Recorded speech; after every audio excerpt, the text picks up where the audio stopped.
Mark, how was your day today? Fine, fine. That's good, that's good. So I know we Yeah, haven't spoke in about a month since this last cast, I guess. I'm Guess first thing before we get into this, I do want to say that I think it's just kind of weird that we haven't heard anything about this game in like 4 months, I want to say. yeah, something like that. Because I think they last time they did that was July 4th. So, I mean, Yeah, that's I know stuff takes a long time because like I did dabble in Unreal Engine 4 for about 4 or 5 hours, and I know it takes forever to get anything done. So I mean, just hopefully that this is worth it.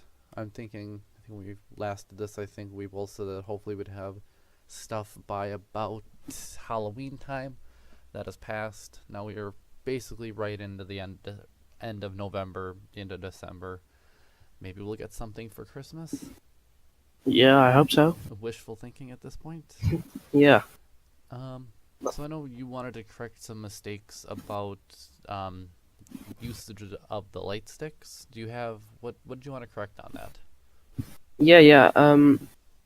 Last episode I mentioned that the primary use of light sticks was to enhance your vision in dark rooms, but then I saw a comment and I realized that they were used way more often to mark rooms which you've already cleared, so you don't try to clear the same room twice.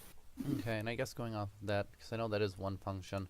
I know I play Arma 3, and light sticks are basically used for obviously marking rooms, or in other situations like if you're on a night mission and a helicopter has to land, you can also throw a light stick down. It's like, hey, land on green light stick or whatever.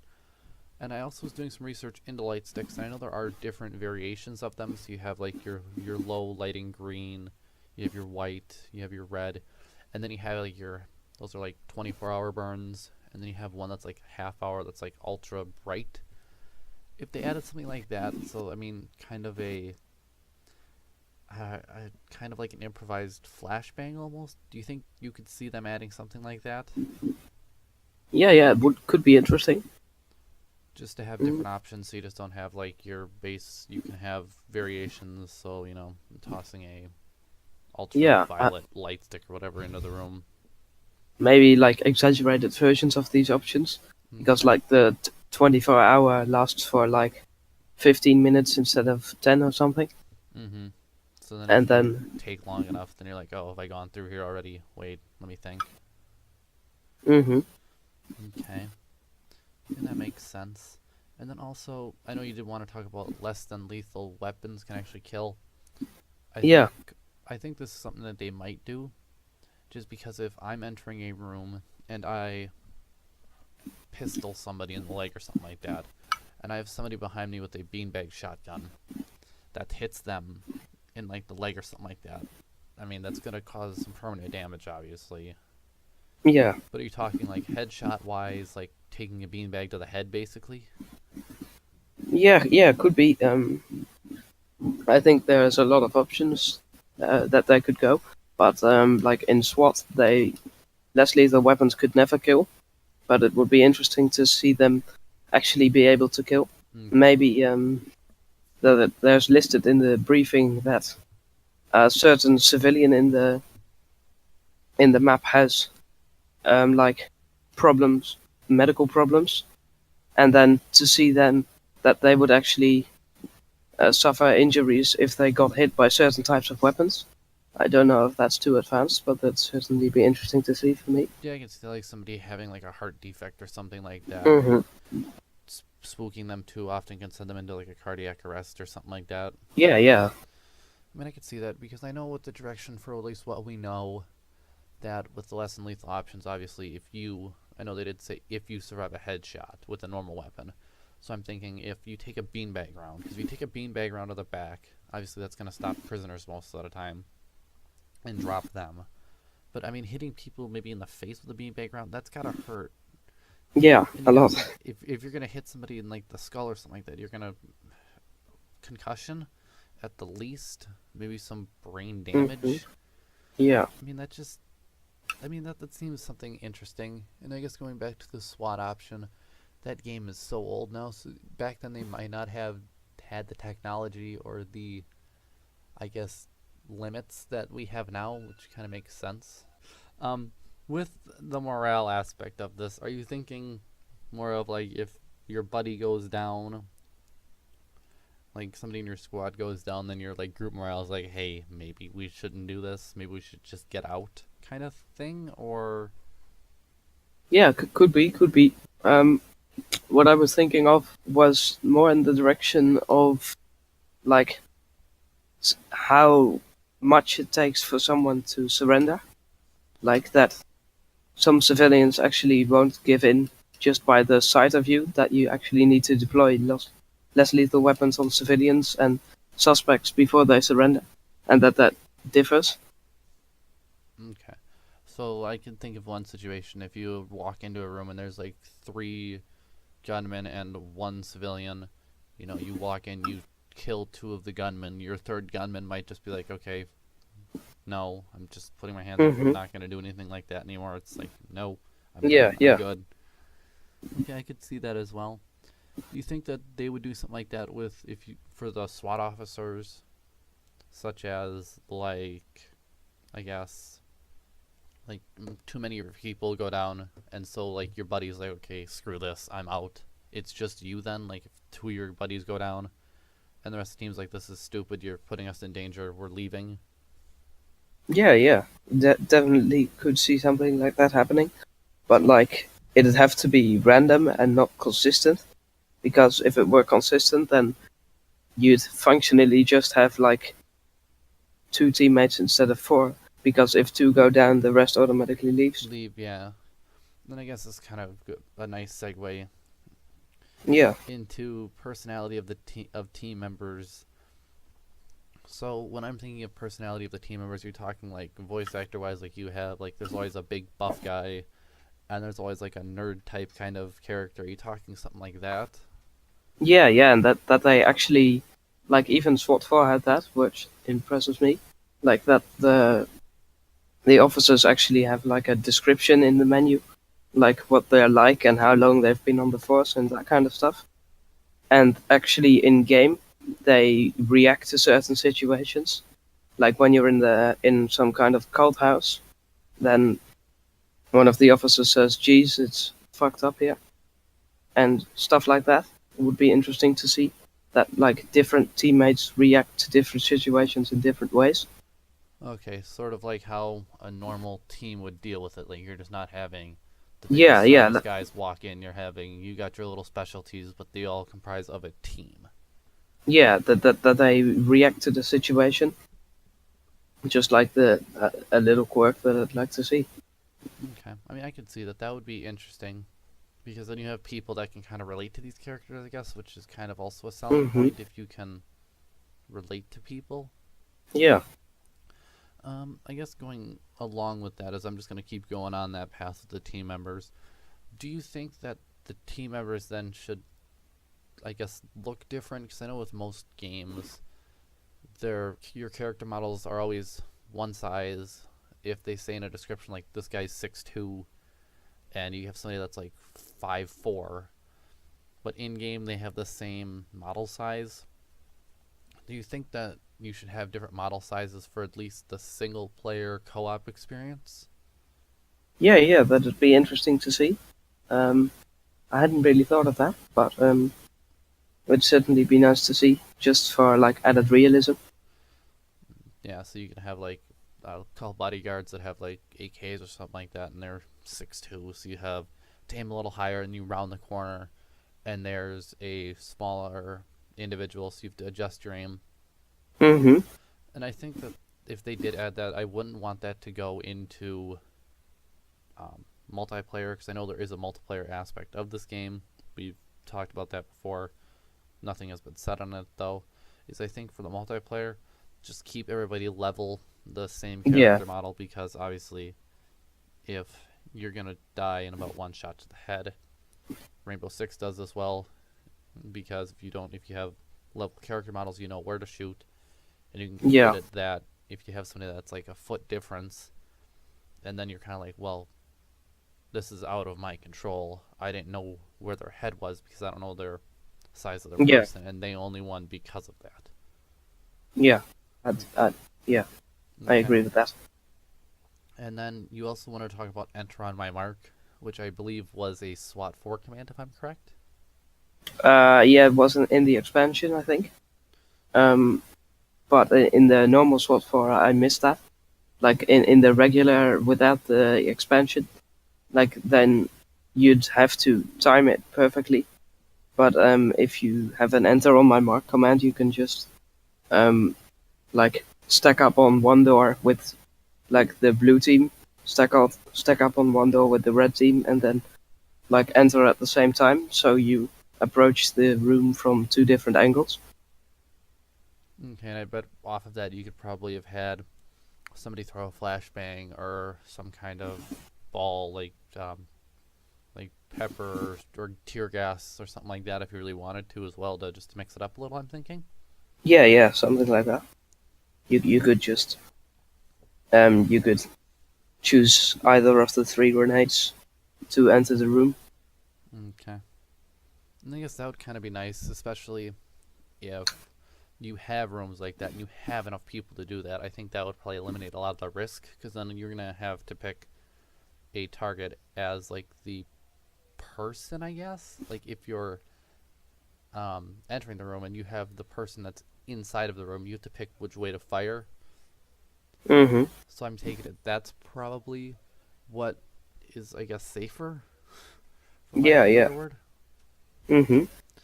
And then also on that, I don't know if we went over this in the last one, but with all of that going on, how do you think most of these maps are going to be laid out?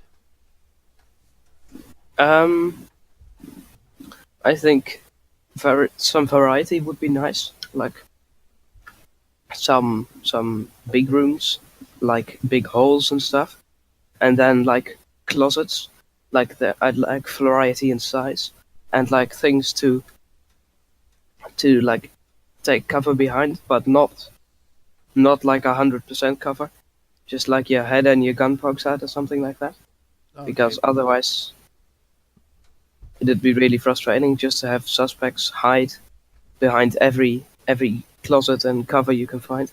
yeah, But because then again, it would be challenging. I know with the release trailer that was released back in May, I think we did see some variety. I mean, you had the guy walk into the like crate of people. Yeah, You had the anal staircase, which I thought was interesting. Yeah, it's just interesting what they're doing with it. I'm I'm wondering if they could show any of that anytime soon because I know we did get to show they showed us like I guess the training area almost, which is basically what SWAT 4's tutorial looked like. yeah, That would kind of be nice if we could see some level design. I know a couple months back on the subreddit that they did have because somebody was asking about vehicles. I don't know if you saw this or if we talked about this last time. I don't think we did. I don't think we talked about it, but I definitely did see it. Yes, and they had a working image of a drone flying around. So Hmm. obviously they've made progress, and this video was on their YouTube channel. So I'm just wondering how much stuff they have is unlisted in their YouTube channel that maybe Hmm. once the game comes out, or they'll kind of compile it all saying, hey guys, here's what we've been up to for the last 4 months. Like, here's Yeah, everything. And with the picture or with the video of the drone, it kind of looked like a civilian drone. For at least from what I can remember. I'll look it up real quick. But from what I remember, it was a very civilian looking drone. Kind of like the Phantom Orange drones, if you know what I'm talking about. They're yeah, bigger drones that with orange, but I believe this one was white. Which would be very interesting. I know because we did talk about the drone last time. And we kind of beat that one to death, so I don't really want to obviously beat that anymore. yeah. I guess another thing that I did see, this isn't on our little list, but I think this is another thing to talk about, would be on the Reddit. A couple, I think a couple days ago while I'm just searching for that one thing. We had somebody that was let's see here. This was posted 2 days ago by My Clothes Were In There, and they said, "Will there be any police chases in outdoor spaces?" And the one of the developers, Grunter, came back and said there are outdoor areas for sure. The distance involved probably won't be then going further than 150 meters, though our game focuses on SWAT. Any focuses would be a departure from our plan. So, do you think that we're just going to see a lot of building action because of what they said? Like, hey, we're not going out within um, like 150 meters, which makes sense. Yeah. But do you think like some suspects will try to run? Yeah, that would be interesting. Like, oh, Um, yep, go ahead. yeah, maybe that run to another room, or maybe that like completely try to exit the map. Yeah, and if you get away, like, oh, well, you don't fail it, but you lose points. Yeah, you If we're get like going a off, penalty. if we're going off the SWAT 4 model, you lost points because you couldn't down Yeah, him, and maybe yeah, you won't want to, or maybe it'll fail it because it's like, well, you just let one of the guys go, kind of thing. yeah. Well, I'd rather see a penalty than the whole mission failing, Okay, because I'd imagine like if you had to chase down every suspect, that it could make the game frustratingly difficult, okay, because you'd have to chase suspects into rooms that you aren't ready to really go into, and then you just that'd be way less like safe. okay. Yeah, okay, so I do have the picture of the drone, and this is unlisted on the Void Interactive YouTube page. And it says, in its early look at drone, and it says flight model complete. It is, obviously, this isn't all full, but it's a white um, I guess, what do you call it? Brother? Wing, yeah, rotored drone. And it looks just like one of those phantom drones that you can buy for a couple grand. It does look kind of, I guess you can obviously see it, you can hear it. I know the noise on the video is really bad. I'm not playing the audio whatsoever because I just want to kill anybody's ears that are listening to this wherever. But it, and I think while I'm just looking down here, let's see, I hope the noise doesn't impact when it crashes the game or crashes into a wall. Like, these are some of the comments. And I know it is third person because I believe in the Reddit post as well they did say that it was going to be first. Yeah, the drone was actually flown from a first person perspective in the game by using a tablet held in the player's hands, which I think is kind of cool Yeah, because at least it's not like, oh, we're just going to have you fly this thing and your character model is just going to stand there or something like that. You actually pull something out. And I think we hmm, also talked about this last time. This is obviously probably now going to be in the realm of your special weapons, like your breaching hammers, your breaching tools, riot shields, and maybe bring a drone, yeah, which is good. But I guess let's just stop for that because I can go on about that for hours and hours. So I'll move on to the next, I guess, topic here that you have, which is penalty for hitting civilians with grenades. yeah. Are you Um, thinking like, I guess, like accidentally killing people with grenades, like, oh, I'm throwing a grenade into a room, a frag grenade, and whoops, I just killed two civilians and both of the gunmen or something like that? yeah. I was thinking about that. Like, you can't. You'd actually have to scope out a room before you, like, throw an actual grenade in there.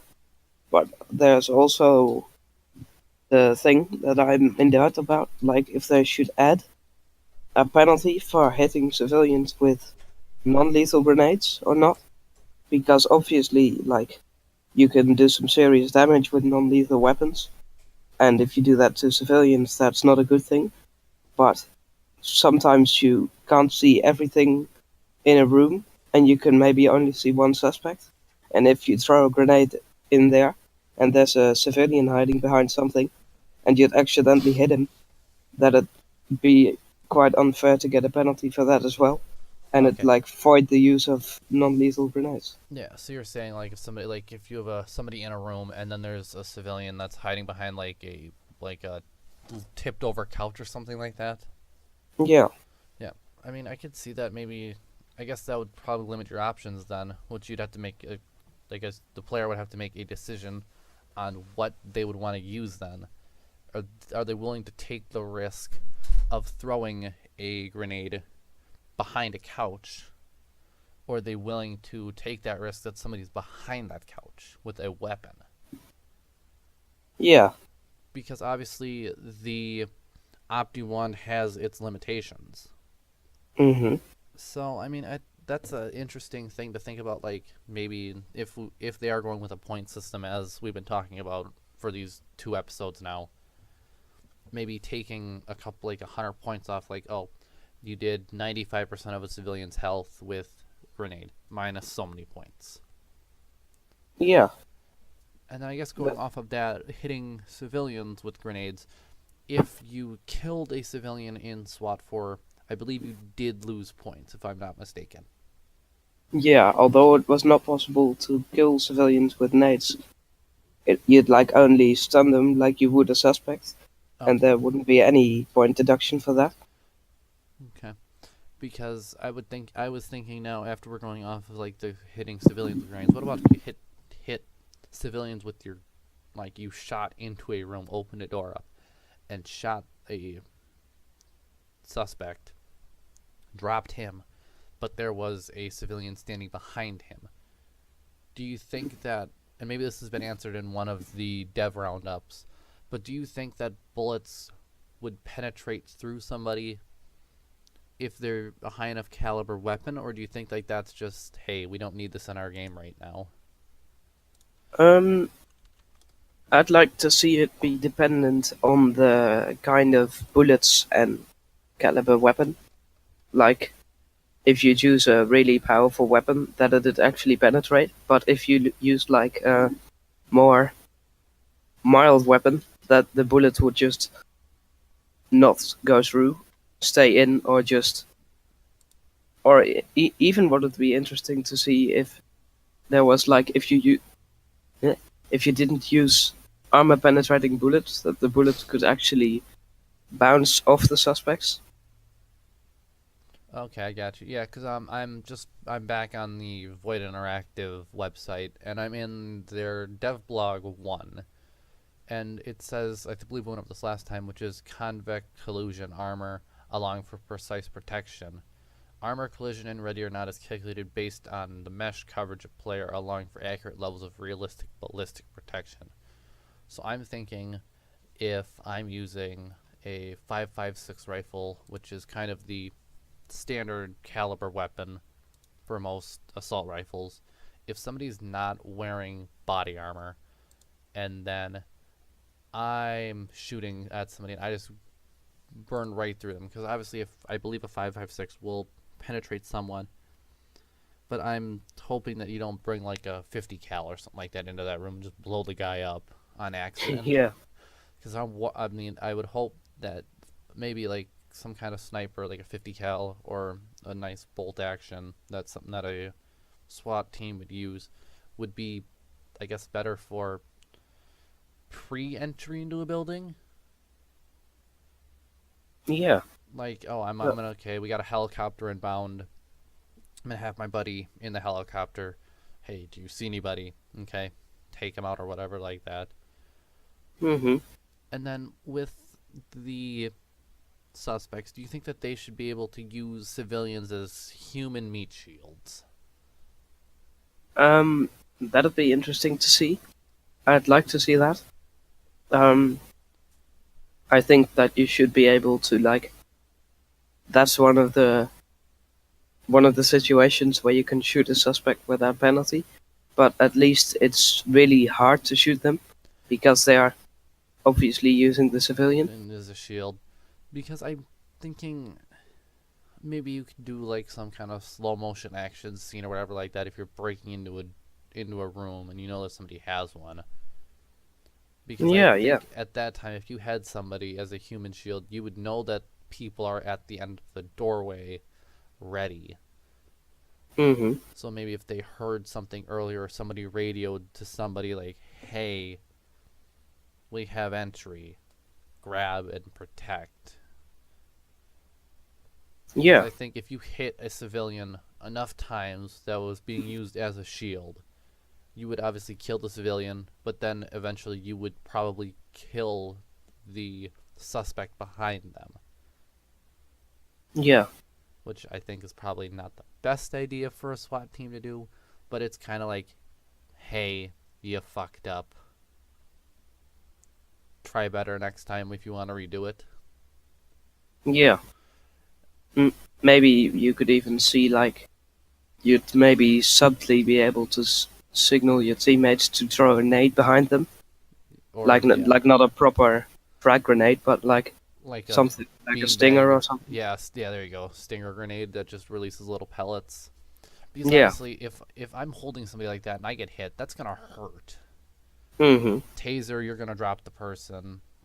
Because at that time, if you're getting tased, you can't feel or control your body, Yeah. which is okay. Dropping the person, then you subdue them from there, which is another thing that you'd have to consider before you would even start the mission. Hey, what do I want to take here? Do I want to take my 1911, my whatever most SWAT unit or SWAT units use now? You know, your 1911s, your Glock 17s, or do you want to bring your taser just in case? Yeah. And I guess going off of that, suspects pretending to be civilians. Yeah, yeah, that's something I saw in SWAT. That's like there's a lady and she says like, help me, you gotta stop those guys." But then when you turn your back to her or you stop paying attention, then she actually grabs a gun from her pocket and attempts to shoot you. So that's something interesting. I could see that, like, if you have a room of 4 civilians, and like, hey, stop, you gotta stop this, and you have to obviously zip tie each one of them. You Yeah. start zip tying people, and you take your eye off of one person for 1 second, and they reach in their back pocket and start shooting at you. Mhm. Obviously, that would be something that would be on the player's end for not, I guess, more effectively controlling the situation, for lack of a better word. Yeah. Because obviously, if you're going to have multiple people in the room, you can have multiple SWAT officers subduing multiple people. So obviously, in the end, that falls back on the player who made that decision.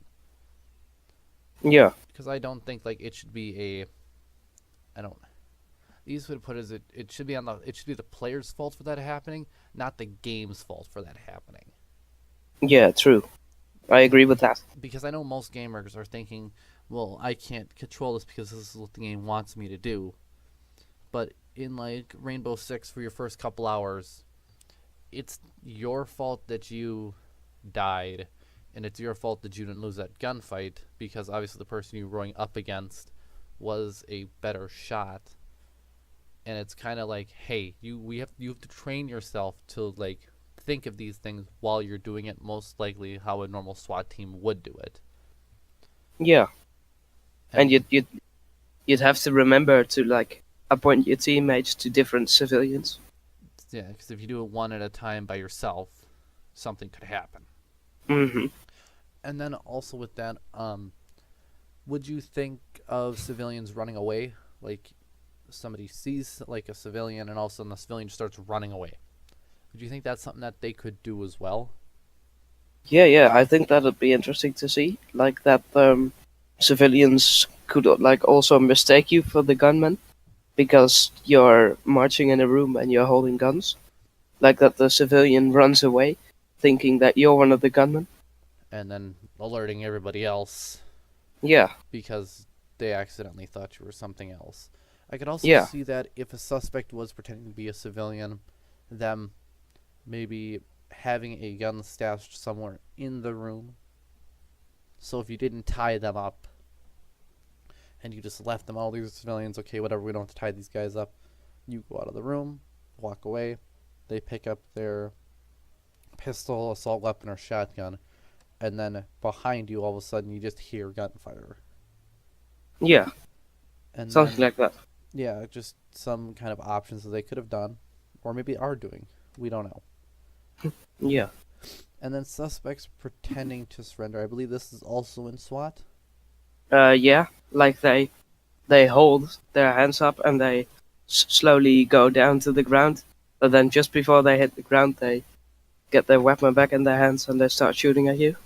And then That's again, that. oh, go ahead. That's one variety, and the other variety is like if you've already subdued a suspect and they're on the ground. If you go too far away with your teammates, then they just pick their gun back up again. So you'd have to think of securing the evidence before zip tying them. Which I think most of the time, most SWAT officers would do that, especially if they're in a building. Yeah, I guess it's just more the things that I guess players will have to think of if these systems are added into the game. yeah. Because I know Well, most people don't think of that. yeah, but I'd like to see a lot of different things that you have to think of because that's like realistic, and that's what actual SWAT has to think of a lot of different things too. And then, I guess going off of this, do you think that there should be hidden rooms in these houses and or buildings, such as like an attic vent that people are hiding in that you have to physically look for? It's not like pointed out to you like, oh, you have to look up at the ceiling and there is a hatch in the ceiling. Well, do you want to go and do that? Do you want to go up there and check that? Yeah, that'd be interesting too. I'd like to see that, but I don't think it should be like too hidden, like that. There's a certain brick in the wall Yeah. that you have to touch. Yeah, nothing out of like James Bond or whatever like that. Move your No, third no. book 2 inches to the left or whatever, and something But opens up just from the wall.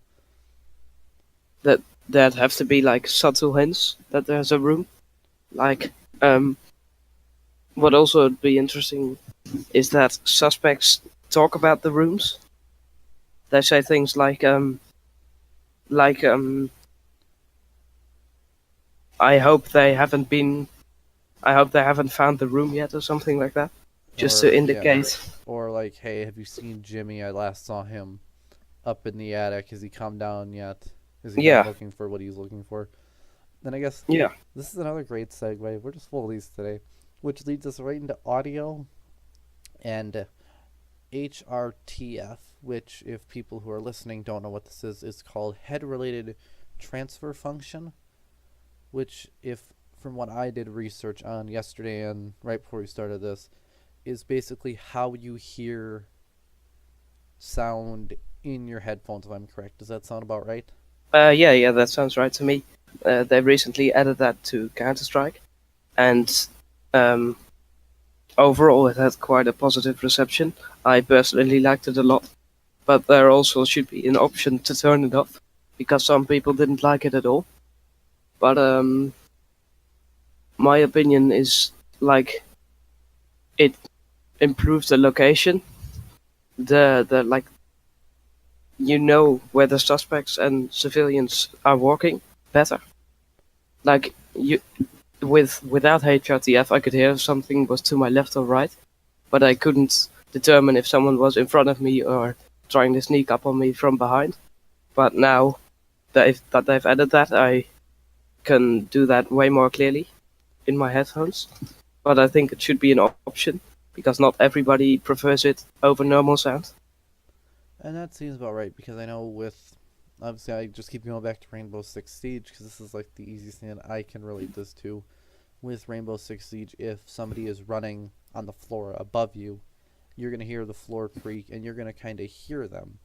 Now, whether or not that has HDT or HRTF is another thing because I didn't look into that, but you can tell like if somebody's to the left of you, but that kind of gets into the sound engine of the game, I guess, because with Rainbow Six, Yeah.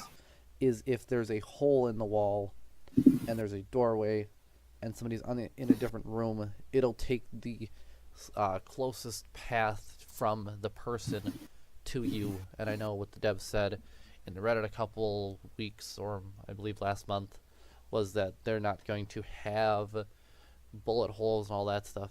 So depending on how they use the sound engine and if they design one, which I don't think they will, but they might, and also with how Unreal Engine 4 does sound, I'm thinking that this could be very helpful, just because if I'm sitting on the outside of a room and I see a door, and if I see a a vent for like airflow or whatever, and obviously I think I should be able to hear them talking better if I'm in the hallway next to the vent instead of next to the door. Like maybe if you had a door or a wall, it's muffled a little. Or if I'm in another room and I hear gunfire from across the house or whatever like that. Obviously, that's going to be more muffled. Yeah, and but I'd like that. But I don't know what they're gonna do with the sound because we haven't actually we've heard next to nothing about that. Yeah, because we've seen a trailer, and then basically Yeah. everything in their dev blogs is in a little controlled environment. Mm-hmm. But I'm thinking that if they want this game to do well, because obviously I'm thinking it's going to do well, I'm hoping it's going to do well because I want to cover this game from whenever it comes out next year to as far as I can until the game dies or something happens to it. Which one thing that I'm hoping that they'll have to do is they have to nail sound pretty well, because you want to listen. I mean, I don't want to call this a listening game, but it's 95% listening and 5% planning. Yeah. Because if I hear one or two people in a room, and I like, oh, okay, two people in the room, whatever, we'll just go in. Or if I hear a bunch of people, I'll be like, maybe we're gonna take flashbang, or we're gonna take a stinger and chuck those in first. Maybe I'll opti one or whatever, just so I know. Yeah. Because I guess it also relates to people making noise if you're switching weapons or walking, crouching. Aiming down the sights is going to make noise because on Rainbow Six it does, and that can give your location away 95% of the time. And I think with this game, if they go in that kind of direction with super hardcore as they're doing, if you make a single move, you're going to be like you're just going to be heard for a split second, but then somebody else can hear you, and it's like, well, I know where you are. Yeah. And then I guess going off of audio again, do you think that what a person brings into a raid should affect movement and sound that they make?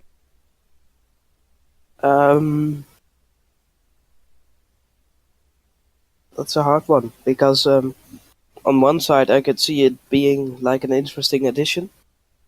Like if you, for example, take an Opti one and a really heavy weapon, like an LMG or something. I don't think there are gonna be LMGs, but just an example.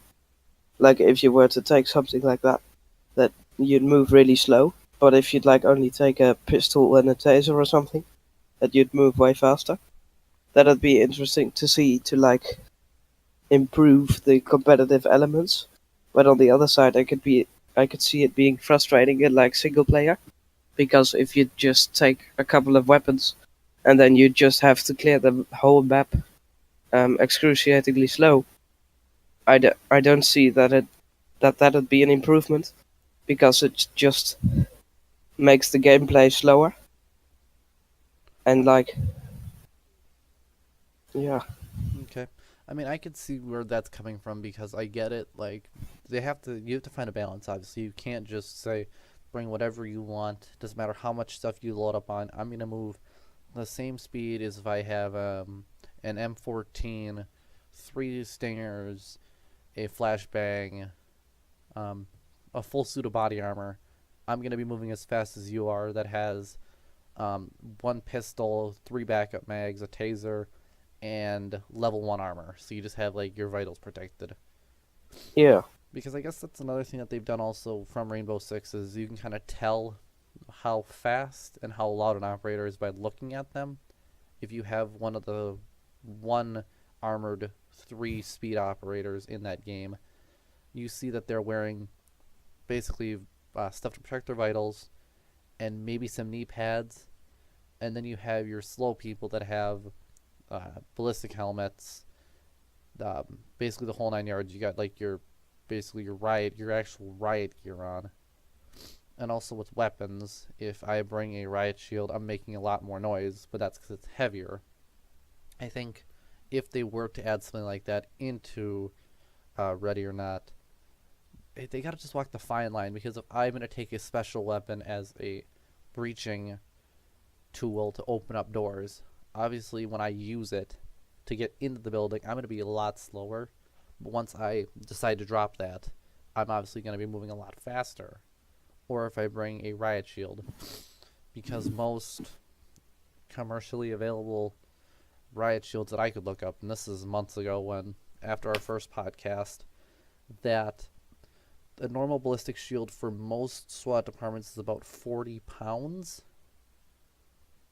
So you have a single person holding about a 40-pound object, which I'm thinking is going to make a lot of noise and probably going to be a lot slower. So maybe if you have a buddy behind you, obviously that makes more sense if you're slowing down, because then you have protection in front of you. It's like, hey, I walk into a room, hey, I have 3 guys in here. Yeah. I think I've just kind of beat that to death, and I'm just going around and around at that point. But you just got to walk a fine line. That's all I'm going to say, is you got to walk a fine line. And obviously they can manipulate this once the game comes out if they find out, well, this is just overpowered, that you can bring this and this just makes it way too easy. Then they can obviously, I guess, fiddle around with the weight requirement, if there is one. Like, hey, this and this is too heavy. You can't bring it. You physically can't bring it. You are physically hurting yourself. Good Yeah. luck, because that's the thing with Arma, is on multiplayer servers that have this enabled, the more weaponry you carry, the longer or the less you can sprint and the longer it takes you to regen stamina, so you can actually walk and run. So if you have somebody with an LMG that has not like the base MX LMG, I believe that's what they call it, the base variant, which is like a 100-round mag, they have a belt-fed mag LMG that the ammo is heavy. And if you're running as an LMG, you want to have somebody that's with you at all times that just basically has spare mags for you to use. Yeah. That's definitely interesting. Like, if one teammate could carry mags for your weapon, and that you just give it to you. And I guess if going from going from game to game, off on, I know you can drop ammo and armor for people if they have the same weapon, but in, I believe, Battlefield Hardline, with the support characters, you could actually run over to somebody and pick ammo off of them. I know it's not the same, because it was basically, hey, I need ammo, run over to them, hit a button, I get ammo back. But if, let's say, I'm running with you, and you are running a rifle that runs this like an MP5 or whatever, MP5 which takes 9 mils, and I have another MP5 that I also have. I brought like 35 or like 7 or 8 magazines, and you're all out of ammo. Obviously, if you come up to me, hey, can I get some ammo? Yeah, sure. But I wouldn't want that to be like, hey, you can just run over to me and take all my ammo off of me. I would think there would have to be some kind of, like, I don't want to call it like a trade window, but kind of like going into your inventory and then placing it on the ground and like, okay, here, pick up the 3 extra mags that I gave you. Yeah. I'd I think that should be on the side of the carrier of the ammo. Like, just if you say, hey, I need ammo, that you just, like, press 9 or whatever button that's assigned to, and then press something like G to give. That would be nice. So then it's like, if you're running with a bunch of your friends or whatever like that, then I can say, hey guys, I'm out of ammo. Can I have a mag? Okay, here you go, Johnny. Here's your mag. Have fun. And especially with the multiplayer aspect of that, that would probably be helpful, especially if I would think the multiplayer is kind of probably going to be like room clearing almost, except it's kind of a cat and mouse kind of game.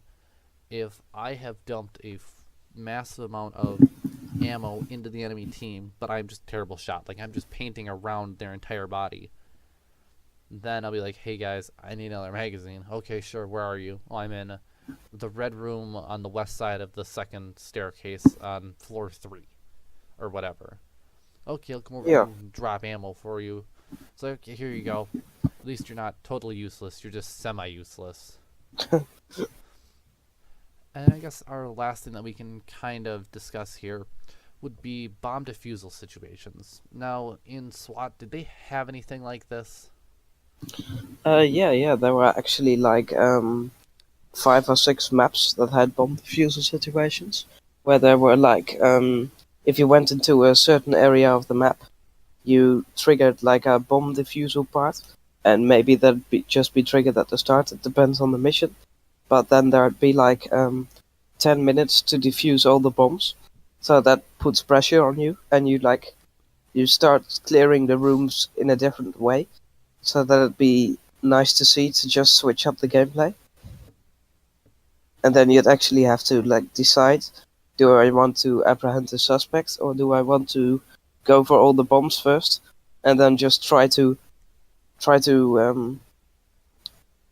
stun the suspects or neutralize them temporarily, so I can just quickly defuse the bomb. Yeah, so instead of doing a slow and methodical, you actually have you're up against a time crunch. Yeah, I could, that'd definitely switch it up a bit. yeah, I could see that. And then also with that, I'm thinking if you have that, obviously you have it two ways. Obviously, you can go through and like take all of that and just go and do it now, or you could go and be like, okay, I'm gonna take everybody out first, and if I get to the bomb, that's good. If not, well then I'll just restart it and I gotta go about it a different way. Yeah, And then yeah. with the bomb defusal situations, how many bombs did you normally have to defuse in a SWAT map? Um, Somewhere from like 4 to 10, like somewhere in that range. And then what is really interesting is like in the hotel map, there's actually like talk actually tells you yeah, there were 3 armed men with suitcases, and then you can know that there's 3 bombs, so you don't go looking for a fourth one. But there's, yeah, you know when you've defused all the bombs, because then the timer in the top right disappears. But That makes sense. Or what I could see is variations on the bomb defusal situations because, like as you said, like 3 men have entered this hotel with briefcases, and in Rainbow Six you normally have 2 bombs that you have to defuse, but at least in the multiplayer setting, you only have to defuse one of them.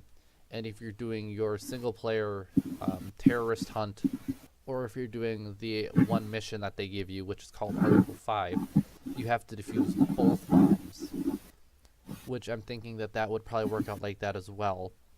And maybe instead of having 3 bombs at all times, 3 men in trench coats have entered this building. They've said they have bombs. You might have one that somebody did, like, oh, okay, this time we only have 1 suitcase bomb, or this time we have 3 suitcase bombs. Figure and find those. yeah, and Just just variations of it. With all of that being said, though, obviously with most of the game they have to do a they have to have a fine line with that, because if you put it at, like I'm saying, like 5 minutes to defuse 3 bombs, that might be a little quick depending on how yeah, big how big the map is. 'Cause if it's a house, if it's a 3-story house, well then obviously I'm gonna start here or here, and I'm gonna work my way down. And like, okay, bomb 1, okay, good. Bomb 2, good. Bomb 3, oh, okay, cool, we got that. And then with all of that, you could go into more weirder situations, like all 3 of the bombs are in one room, or all of the, like, you have one bomb, but somebody had, like, oh, okay, we had one guy with a small suitcase and 2 guys with larger suitcases, and you go in and you find the bomb, but let's say the 2 guys with the bigger suitcases had like a collapsible minigun in it. So you walk in, you're like, oh, well, here's a guy with a tripoded minigun sitting there, like, hey, you guys got to come and get me, kind of thing. Yeah. That would just, I could see something like that where it's just like different variations, because I think we did say this as well, is that variation is going to keep this game alive for as long as people want to play it. Yeah. But with that said, do you have anything else that you would like to say before we wrap this up? It would be interesting, like, how they're gonna implement you knowing when you finish the mission. Like, I think you shouldn't go into the mission knowing exactly how many suspects and how many civilians you've got to find. But I think, like, as soon in SWAT you could see when you've got all the civilians and when you've got all the suspects, but that it just make you, if you had all the suspects and you hadn't cleared all the rooms yet, that it just make you think, oh, I don't have to be careful in these rooms because I know there's only going to be civilians. Okay. So I'd either like to see, well, I'd like to see, like, only a message once you've finished the mission. Oh, okay, like I see, like, okay, so it's like, Intel suggests that we have at least 5 civilians and 1 or more possible gunmen. So you walk and you're like, oh, okay, well, I know at least there's at least 5 civilians and there's at least more than 1 gunman. So then you're constantly thinking about it, and then maybe once you have killed or maybe, like, I guess, kind of gotten all the hostages, maybe you have to physically walk out the door to the building, so you're physically making that decision, saying, hey, I think we got everything. that I am making that physical decision that we have finished this, and maybe an after action report saying after your SWAT team had entered the compound and cleared it, cleanup crews and police went in to a final sweep. They found 1 gunman and 1 civilian in room number 5 of the basement or whatever. Yeah. And it'll show Yeah. you. Yeah, that'd be interesting. Okay. Well, besides that, anything else would you like to say to people that are listening to this? Yeah, I'd hope we see something new soon, because, like, at the date of our last podcast, they said we're gonna release something soon, but we still haven't seen anything since then. Yeah, it's been about 4 months, so Yeah, so something like that, maybe a little less, but yeah, that's basically it. okay. So, as I said at the end of the last podcast, if you want to find Mark, you can find him at 09YMMIT07 on Discord. You can find me on Discord, Twitter, YouTube, and you can also email me. They're all MR or Mr. Snitchy with a 1, so it's MRSN1TCHY. And if you're looking for my email, it's just that same thing with @outlook.com. Thank you, Mark, once again, and we'll see you next time when hopefully we have